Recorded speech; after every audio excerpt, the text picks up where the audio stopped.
At sa ibang balita, isinailalim na sa state of calamity ang buong Iloilo dahil sa lawak ng pinsalang dala ng Bagyong Quinta. Saksi si Rida Reyes.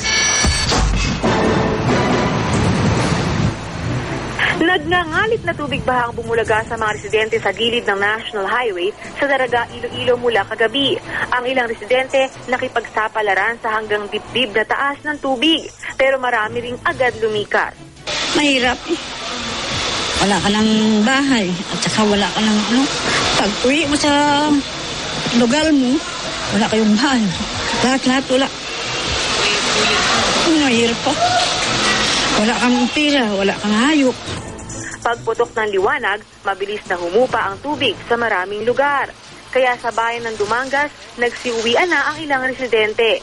Habang ang mga magsasakang ito, ibinilad na sa araw ang mga palay na natira matapos sirain ng Bagyong Quinta ang kanilang mga ani. Itong January, mag-harvest na sana kami, kaso lang, wash out. Kung tawag nito, kung magbabagong taon na walang handa. Sa ibang lugar na di pa humuhupa ang baha, bulldozer na ang ginamit na pansagip sa mga residente tulad sa bayan ng Cabatuan, ganito rin ang nasaksihan sa bayan ng Pototan. Sa Barotac Viejo naman, binaha pati ospital, kaya inilikas ang mga pasyente nito sa isang covered gym. Habang ang tulay na ito sa Kalinog, bumigay ang pundasyon dahil sa lakas ng agos sa ilog noong kasagsagan ng bagyo. 23 bayan sa Iloilo ang apektado ng baha dahil sa Bagyong Quinta. Siya mang iniwang patay sa probinsya. Ang buong Iloilo isinailalim na sa state of calamity.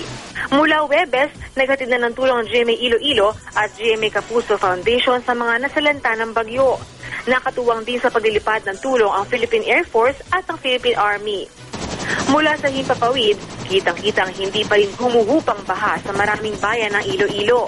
Gayon din sa bayan ng Cuartero, sa probinsya ng Capiz kung saan ibinaba ang mga relief goods. Nagbigay rin ang GMA News ng tulong sa Dao Capiz na lubog din sa baha.